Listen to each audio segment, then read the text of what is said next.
torture, murder. A drug cartel will do anything to protect their business, no matter who's caught in the crossfire. The FBI and NYPD work together to fight back, risking their own lives by going undercover to unlock the secrets of deadly drug gangs, to bring them down from the inside.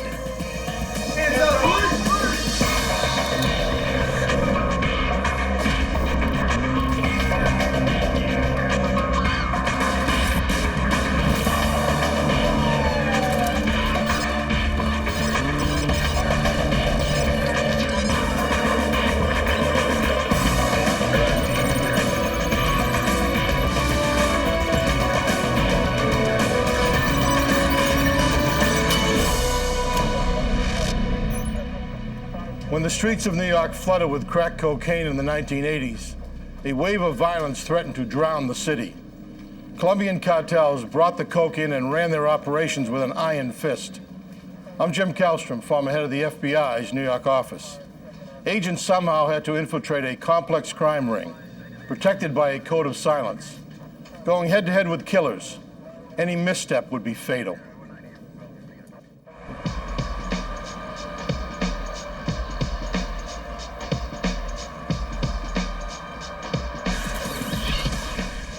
Crack cocaine. Cheap, easy to make, and highly addictive. When it hits the streets, violent crime follows. Most of the bloodshed occurs at the street level, among users and dealers. But innocent people suffer too. NYPD detective Richard Eppolito worked narcotics. There's one gentleman that owned a Chinese restaurant. Came out one night, and there was a couple of individuals involved in drugs, and they'll do anything they can to get their next fix. Well, this particular gentleman had gold teeth, and they thought nothing of killing him. They just shot him dead, and while he's down on the ground, they pulled out their switchblades and they started prying his teeth out. In New York, the crack epidemic began in the late 80s. NYPD Lieutenant Mike Garrity. It was an extremely violent time. You had turf wars. You had people who just controlled a certain corner. If you set up to make a sale on that corner, there'd be a drive-by shooting. We were losing our youth. We were losing innocent bystanders to drive-bys. Every one of the index crimes went up. It was out of control back then. But arresting users and dealers individually does little to slow the onslaught. You know, it's never ending. It's just a constant flow. For every one or two guys you take down, there's others to replace them. The only way to stem the flow of narcotics is to find the organizations that import the drugs and dismantle them. To do this, the Department of Justice creates the Organized Crime Drug Enforcement Task Force. Known as C-13, the task force is made up of NYPD detectives and FBI agents. They know exactly who they're up against, according to Supervisory Special Agent Fernando Llanos. In New York in the early 90s, the situation was that you had Colombians in control of the drug trade. The two main drug gangs are Colombia's Medellin and Cali cartels. When the cartels ship drugs into the country, they smuggle them in by packing them among valid cargo, according to U.S. Customs Special Agent Phil Spinelli. With containerized cargo, you can conceal the narcotics in just about any type of cargo that you ship into the United States. They've liquefied narcotics and tried to put it into bottles. They've disguised it as dominoes. They've put it into cans of guava paste and cans of peaches where the peaches were completely sealed. And they ship it in through New York City, one of the busiest ports in the world. In the New York area, we receive approximately 5,000 containers a day. Each of those containers probably have somewhere in the neighborhood of about 18, 20, maybe 30,000 pounds of cargo. So it's extremely difficult. It's like finding a needle in a haystack. When the drugs hit New York, they are distributed across the country. The task force is determined to shut off this supply of drugs and break the backs of the cartels. Our purpose in the task force was to build cases, try to monitor these individuals, try to infiltrate them, and take them down. To do so, Detective Eppolito immerses himself undercover in the shadowy world of drug traffickers, and he needs help.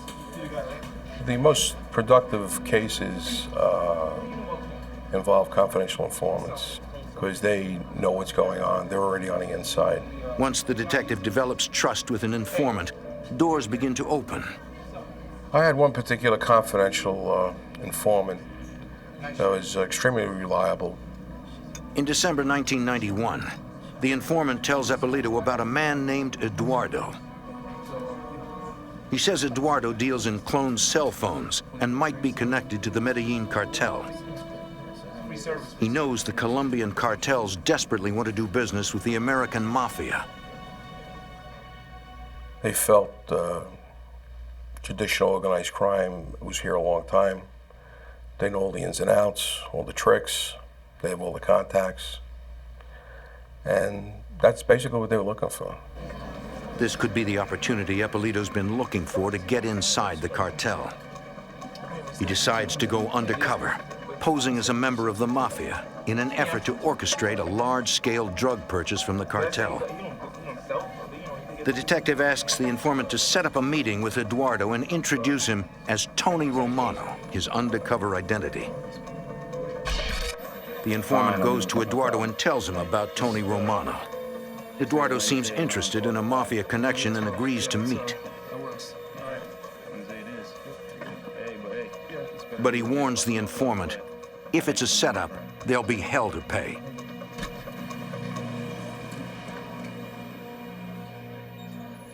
Undercover work is among the most dangerous assignments an officer takes up.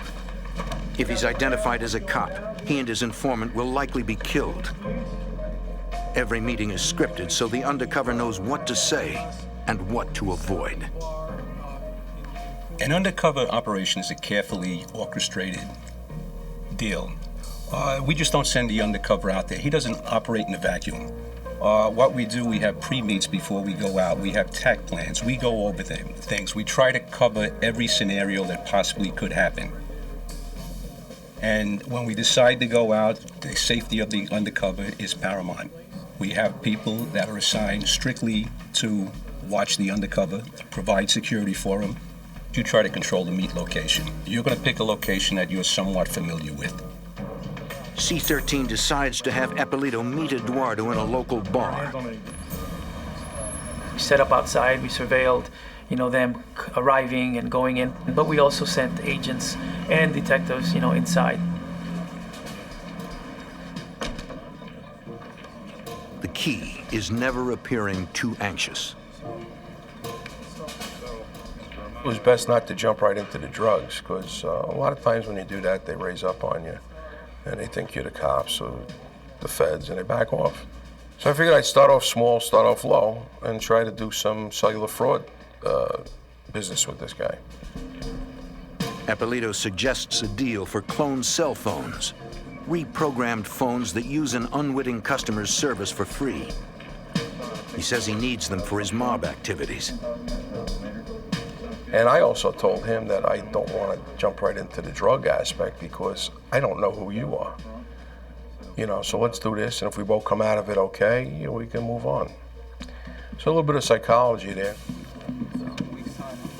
Eduardo agrees to clone the phones for a price. After the meet, Eppolito debriefs the task force. By now, intelligence agents have uncovered more details about the drug dealer. Eduardo was considered like a street dealer or a mule. He wasn't well placed within any organization. He's a guy that would broker deals, try to hook you up with somebody, stuff like that. He definitely wasn't our main focus in this whole investigation. We wanted to use him as a stepping stone to go higher up or go up the ladder. Claiming he's satisfied with the cloned phone deal, Eppolito takes the case to the next level. He sets up another deal with Eduardo, this time for drugs. The detective has to maintain his mobster image. You basically have to show credibility. You have to be able to convince the people that you're who you say you are. In doing so, it means you have to walk the walk, talk the talk. Authorities need to play it cool. They don't want to order too much cocaine right away, which could tip Eduardo off. In fact, that's a red flag. So what we decided to do was just order a small amount. So 1 kilogram of cocaine is what we ordered from Eduardo. Eduardo comes through with a single kilo. A good sign he may be connected to a cartel.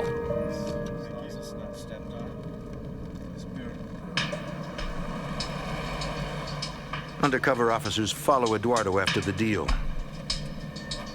They need to determine if the man's really connected to a cartel. Someone who can lead them up the chain of command, or just another small-time dealer who cannot help further the investigation. Nobody knows, first of all, if in fact we really do have a narcotic smuggling organization. There seems to be hints of it, there seems to be smoke, and what we're trying to do is see if in fact there is a fire there. Investigators spot a man and a woman who might be associated with Eduardo going in and out of a house. Hopefully, authorities can ID the pair later. This sort of meticulous and time-consuming work is required to gather intelligence and build a case against the cartels who operate under a strictly enforced code of silence. The C-13 task force also checks the purity percentage of the cocaine Eduardo sold them. It was extremely high quality. It was in the high 90s, which was like telling you that you're basically into the source, which is what we needed. Pure cocaine means no middlemen have cut it down yet. It looks like Eduardo is a good lead into the cartels. At that point, we realized that we had somebody that could possibly take us to the types of individuals, of drug traffickers that the task force was geared to target. It's the first milestone in what will be a long and dangerous investigation. In 1991, New York's C-13 task force tries to infiltrate a Colombian drug cartel, beginning with a low-level broker named Eduardo. After one successful cocaine buy, Eduardo asks undercover detective Richard Eppolito to meet the drug dealers Eduardo represents. So he orchestrated a meet with a female individual known as, her street name was Monica. They would never give anybody their real name for fear they would be identified. As with every meet, backup agents cover Eppolito. They recognize Monica as the woman seen at the house Eduardo entered after the first buy. When I was introduced to Monica, it just meant stepping up one extra step in a ladder. Eppolito must constantly maintain the charade, in character as Tony Romano, a member of the mafia. He explains he has connections in customs and can move shipments through the ports. Agents spot a man watching the meet. They realize he's the other person seen at the house, Special Agent Fernando Llanos. Colombians, as sophisticated as they were, oftentimes would conduct counter-surveillance. This was, a standard operating procedure for them. So we were wary of individuals that could be looking out to, for law enforcement. It's a preliminary meeting. No real decisions are made. But Monica appears interested. She wants to meet again to discuss details with her partner, Willie. When she and Eduardo leave, backup tails them to ID Monica's car. Later, in an effort to ID her, the task force has a uniformed officer conduct a routine traffic stop on the car. The driver is the man who watched the meet in the restaurant. The officer gets IDs on the pair. The man is Gustavo Valencia, and Monica's real name is Rocio Londaño. Investigators run the names and discover both are involved with Colombian cartels, the vicious worldwide leaders of the drug trade. With this information, the C-13 task force opens an official federal conspiracy case and brings in U.S. Customs. From the reports, Customs agent Phil Spinelli confirms Valencia's street name is Willie. Willie had been identified as being at least a distant cousin of Pablo Escobar, who was the head of the major cartel at that time. Escobar runs the Medellin cartel, the most violent gang in the history of Colombian drug trade. He offers bounties on the heads of Colombian police officers, maintaining power by killing whoever crosses him. Since Willie's related to Escobar, the C-13 investigation takes on new urgency. They might now be able to take the investigation all the way to the Colombian kingpin. Lieutenant Mike Garrity. Ideally, in any investigation, you take it from point A to point Z. And that's what we were trying to do. We were trying to get from the lowest level to the highest level. And once we met Willie with his connections, we figured we were right on target during the course of this investigation. While undercover, Eppolito is constantly under the threat of death. He can never slip out of character. Tony Romano, the role he is playing, supposedly knows how the ports work, but Eppolito doesn't. In order to maintain his disguise, customs agents must give the detective a crash course on international transportation. It was extremely important for Richie to be knowledgeable about the ports. You have to remember, what Richie is posing as, this is a wise guy, a member of a mafia family. He's also purporting to have connections down at the piers, so he can guarantee the safe passage of the narcotics through customs. The only way he can convince Willie and Monica of this is to have enough knowledge of the inner workings of the pier, so when he explains to them how he intends to carry out the caper, it will be believable. It will be true. It will be accurate.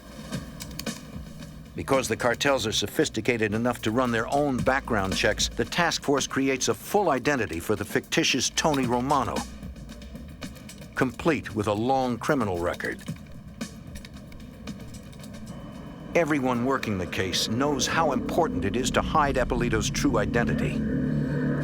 They recall that in February 1985, decorated DEA Special Agent Enrique Camarena was ID'd as law enforcement by the Mexican drug gang he infiltrated. Gang members kidnapped him, tortured him, then stabbed him to death. The C-13 task force wires Eppolito to get incriminating conversations on tape. They are all aware that if Eppolito is discovered, it could be a death sentence. In previous meetings, no one has patted him down. But that could change. In this type of work, it's very easy to explain them finding a gun on you. I mean, that's part of doing business. You're going to have a gun on you. But it's extremely difficult to try to explain that little wire sticking up tape to your chest. Above all, Eppolito has to become his character fully to reduce suspicion. And I had to dress like the wise guys. I had to talk like the wise guys. I had to have a flashy car. I had to have the jewelry. Soon, Eppolito meets Willie. As he moves up the organization ladder, the criminals become more savvy. It gets tougher to fool them. We're talking about people doing a substantial period of time in jail if caught. Therefore, everybody has a sixth sense. Their very existence depends on whether or not they have a sixth sense or an antenna that goes up. And they're there to question Richie. They're there to make some determination. Is he somebody who is reliable, dependable, and can they do business with him? There they are. The task force listens in and covers Eppolito. And they're basically your buddies, too. They don't want to see you get hurt. So it's a good feeling knowing that there are guys there to back you up. The task force slowly makes its way toward the heart of the cartel, knowing that at any moment, a single mistake could be deadly. Undercover detective Richard Eppolito, posing as a mafioso named Tony Romano, meets with Colombian drug cartel members. He's backed up by other members of the C-13 task force, some of whom act as mafia bodyguards. Eppolito tells suspects Monica and Willie that if they can get the cocaine to the New York docks, he can move it past customs into his secure warehouse for distribution. I knew you would get into something. Customs agent Phil Spinelli. That was very appealing to the Colombians because they need somebody to pick up these containers full of narcotics at the piers. After the meeting, undercover agents follow the suspects. They note an interesting aspect of Colombian drug traffickers, according to Supervisory Special Agent Fernando Llanos. They took a low-key approach. Colombians did not drive around in Mercedes-Benzes and Porsches and flashy, expensive vehicles. They didn't dress particularly in an expensive way. They didn't particularly wear expensive jewelry, a lot of gold and so forth. They made every effort to remain low-key, and we saw that with Monica and Willie. From additional sources, investigators developed more intelligence on the couple. It was believed that they had loads in the past entrusted to them that had been lost. And therefore they lost favor, they lost money, and they were obligated to the cartels. When Willie and Monica lost the drugs, the cartels made one thing very clear. Make good on the debt or die. That pressure should help move the task force's case forward. Of course, the people that are indebted to the cartel are looking to get out of debt with the cartel and are willing to take more chances to hopefully make a bigger score to be able to get even. Through Monica and Willie, investigators expand the investigation and pierce the cartel's secret world, according to Detective Eppolito. One of the goals was to establish enough probable cause to get court-ordered wiretaps to further enhance the case, gather intelligence, basically know what the bad guy's going to do before they actually do it. Because the couple discussed drug trafficking with Eppolito, investigators have no trouble getting warrants to tap their phones. The task force uses the taps to determine if the cartel believes Eppolito is who he says he is. They felt free talking on the phones. They would discuss a lot of their arrangements, what they had in mind, what they wanted to do, the big mafioso that they met. On tape, Monica and Willie tell their cartel contacts that Tony Romano is a safe bet. We could listen to their calls they were making to Colombia, discussing the meeting they just had with him, and we were able to gather insight that you would not be able to gather otherwise into what their thinking was. The cartel has taken the bait and is ready for the next step. They send another higher associate to meet with the mafioso. There's also a female that came into the picture named Magola. She was very attractive, Colombian national. She was the niece of a notorious drug dealer out there who they used to refer to as Ivan the Terrible. He was responsible for the deaths of approximately 19 national police officers. The task force knows Ivan the Terrible specializes in killing cops. Usually in a torture chamber he had built at his compound in Bogota, Colombia.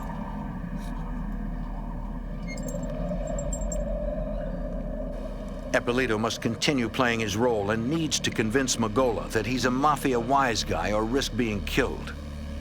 And he's the perfect cop to do it. He grew up with some, quote, mob people. He knew how they acted. He had the looks. He knew the way to act. He knew the way to dress. And you give Richie a little bit of leeway. You give him a script and he could play the role to a T, and he was absolutely excellent in playing his role.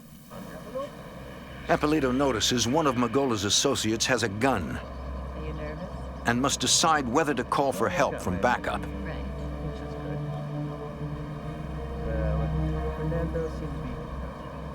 He takes the risk and stays in character.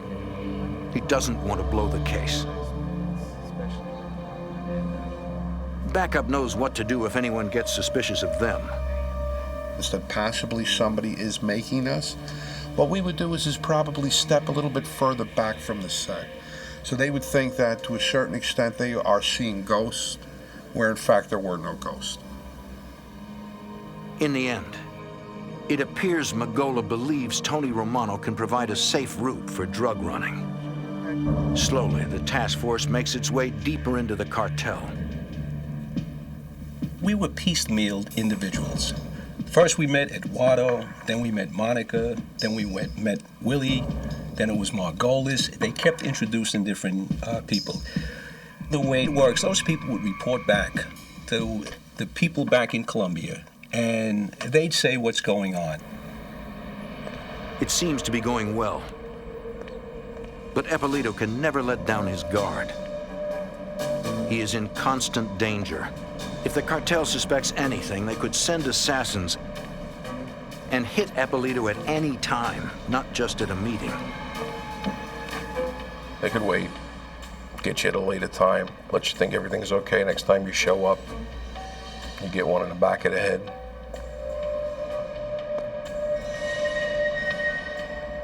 I feel very uppity, very alert. It's just natural adrenaline, I guess, that kicks in. There's a bit of excitement involved. It's challenging, it's dangerous.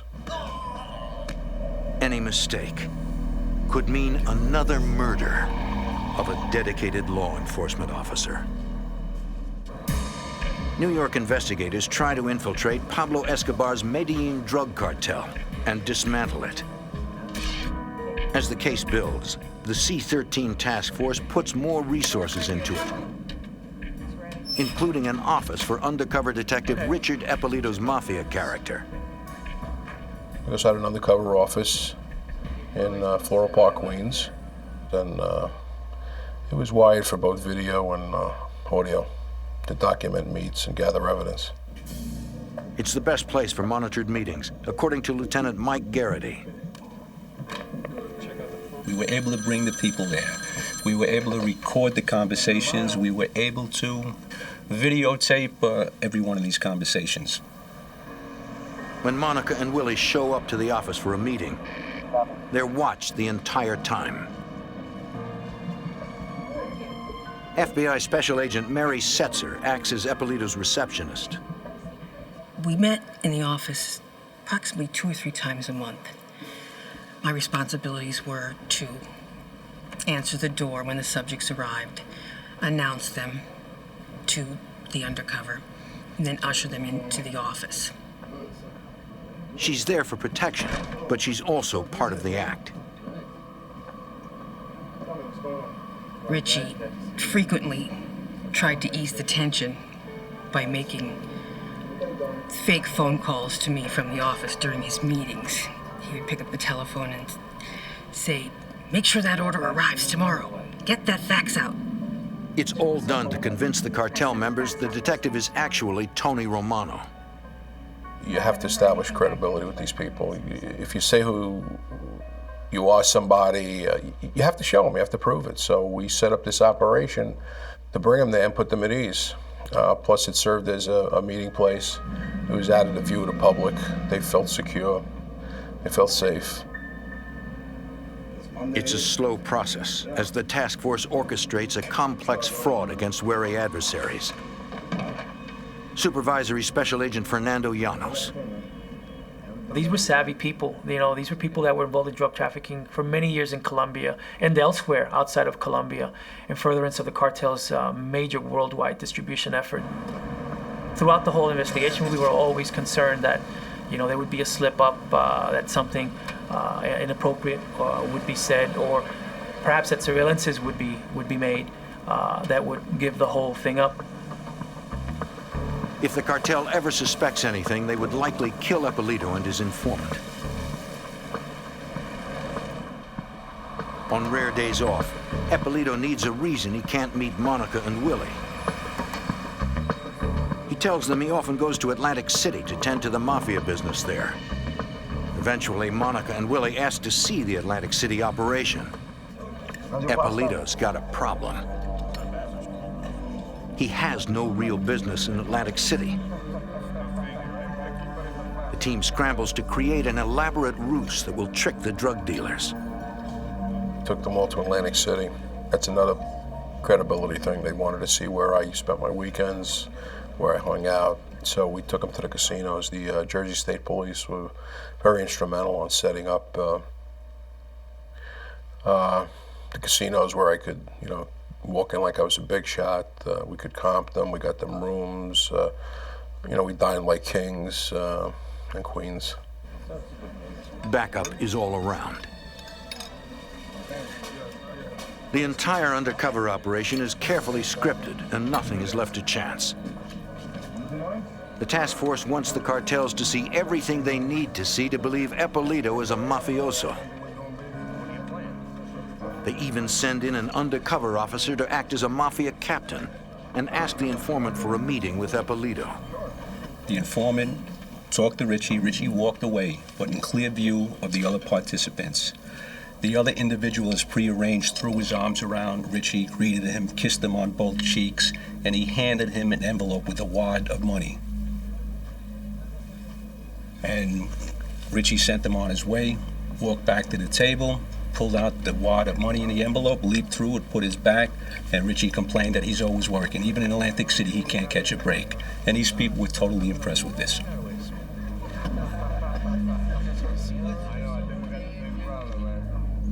But the cartel needs more convincing. They send an interrogator to meet with Eppolito.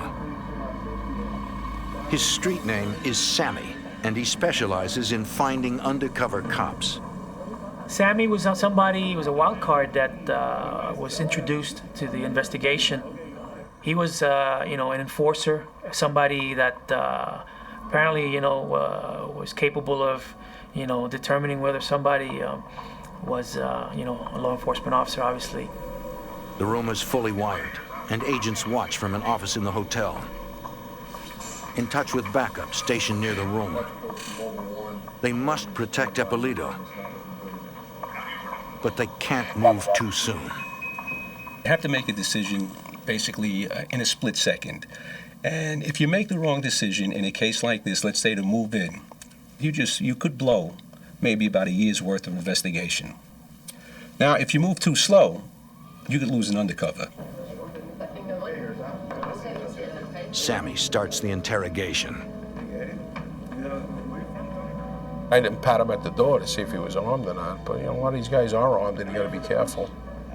And I had to make sure I came up with the right answers because if we had any inclination that I was either a bad guy looking to rip him off or law enforcement, God knows what might have happened. Eppolito knows backup is there, but it's still a tense situation.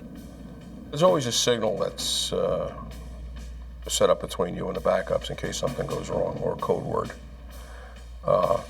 And you let loose with the signal or the code word, they just take the whole thing down. Several times, Sammy hints that he thinks Eppolito's trying to trick them. We were extremely close there. We could have got in there in a couple of seconds, but those couple of seconds could have meant life or death. So it is a gut-wrenching situation.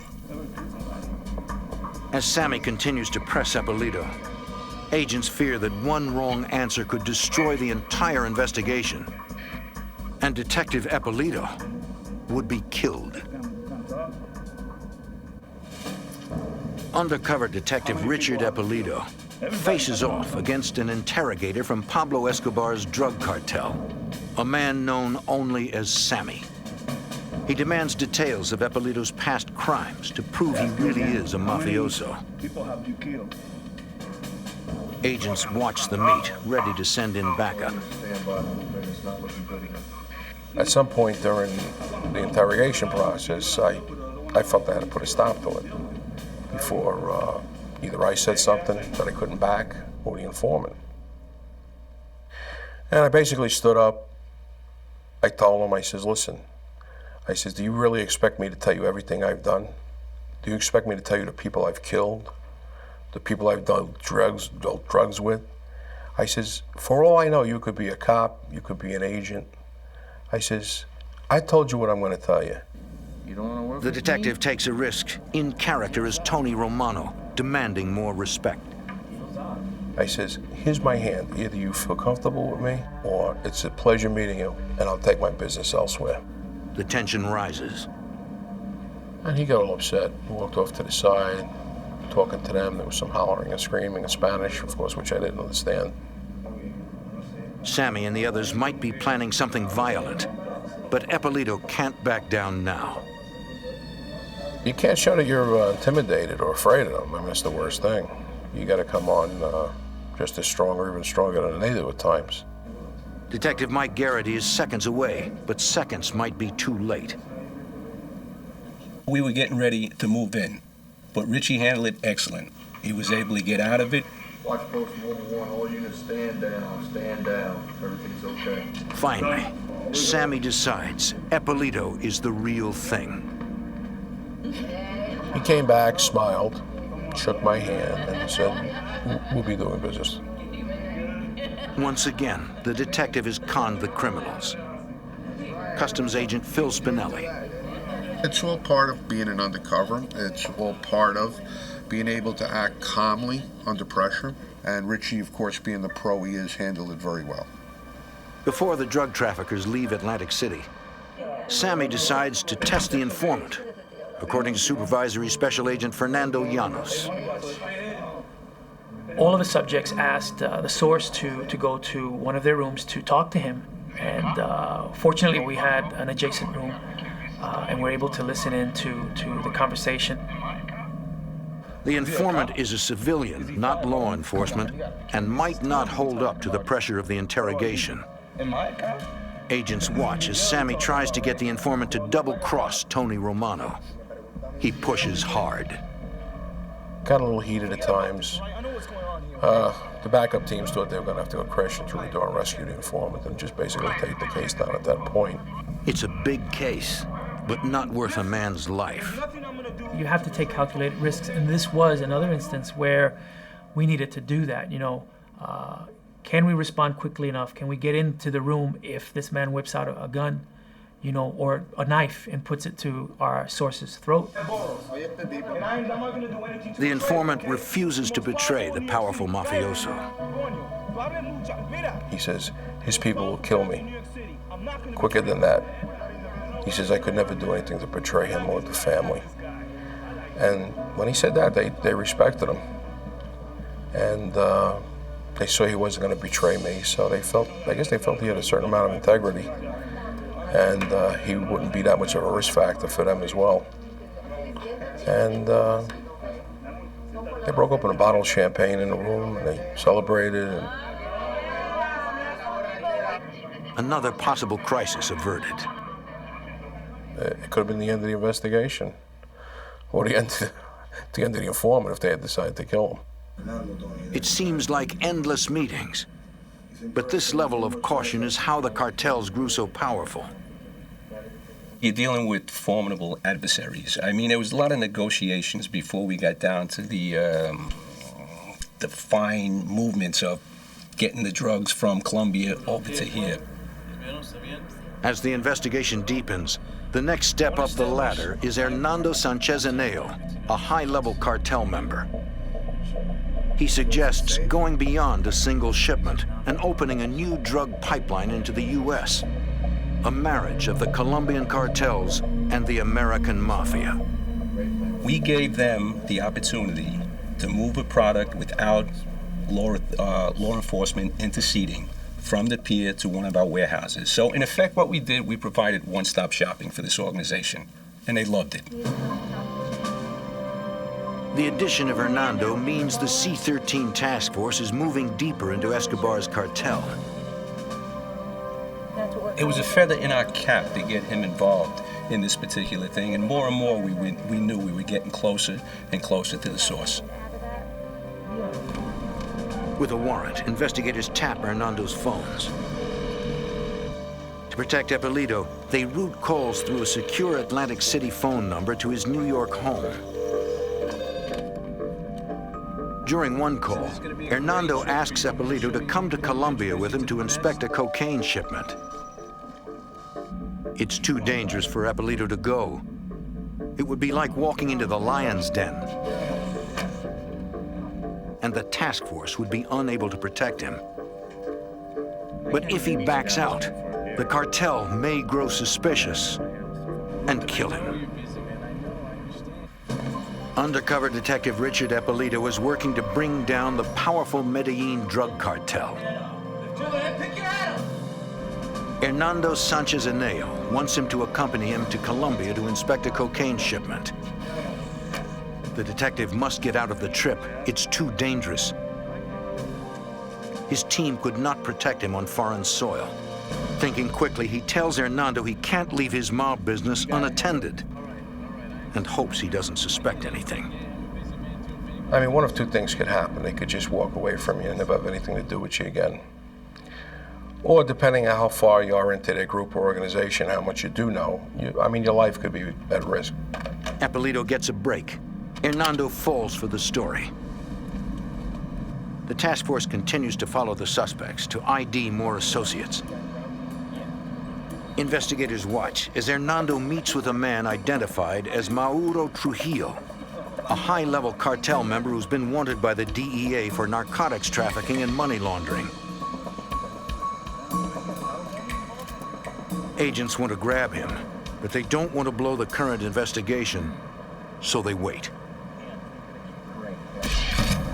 As Eppolito gets deeper into the deadly cartel, the danger increases.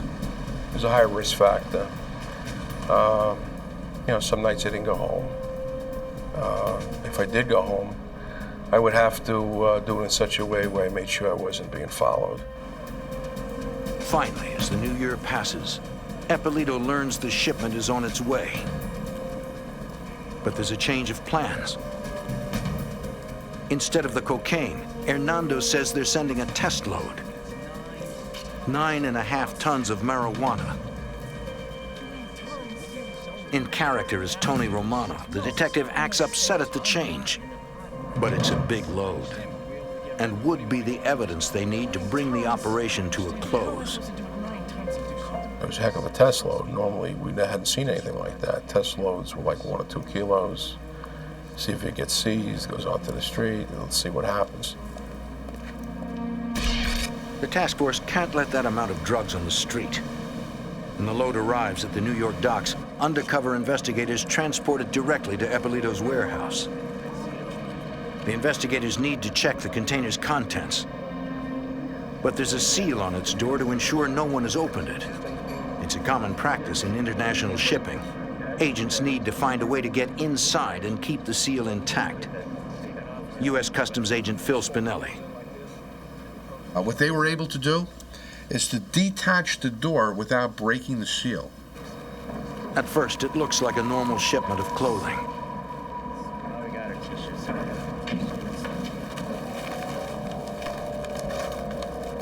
Stashed behind the shirts, marijuana.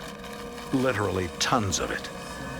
We recovered somewhere in the neighborhood of about 272 cartons or crates containing 19,000 pounds of marijuana valued in excess of $22 million. They're definitely dealing with a major cartel. It's not easy to put together 9.5 tons of marijuana. These people had the resources to do all this. These were bad guys, major violators. They plagued this country with this stuff, and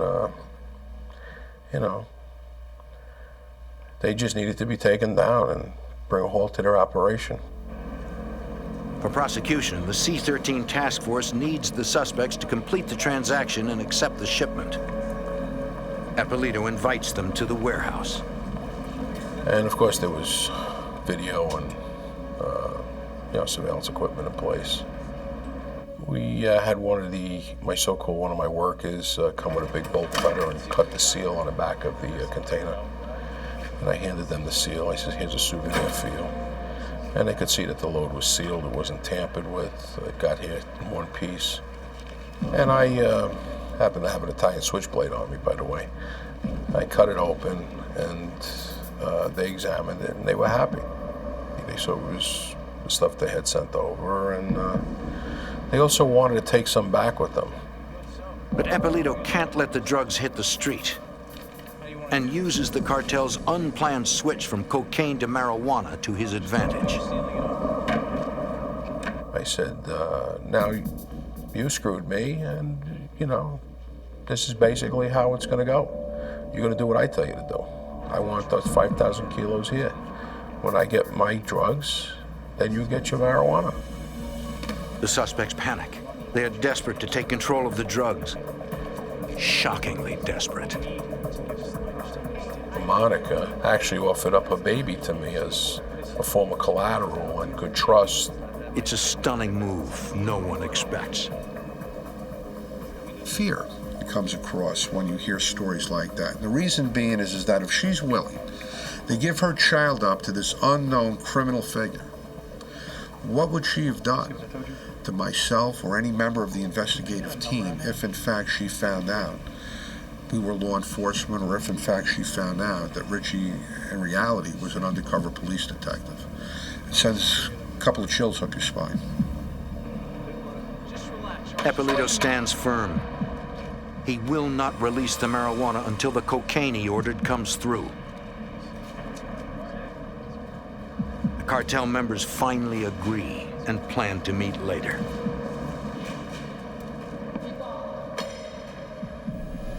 While C-13 plans arrests, Eppolito faces increased pressure from angry cartel members. No, I can't do that. It got pretty heated during these latter meetings because they kept pressuring him to release the drugs, to release some of the marijuana so they could then sell it. On February 3rd, 1993, more than a year after the investigation began, the arrest plans are finalized. The task force moves in. They start with Willie and Monica at Eppolito's office. By this time, the pair suspects nothing.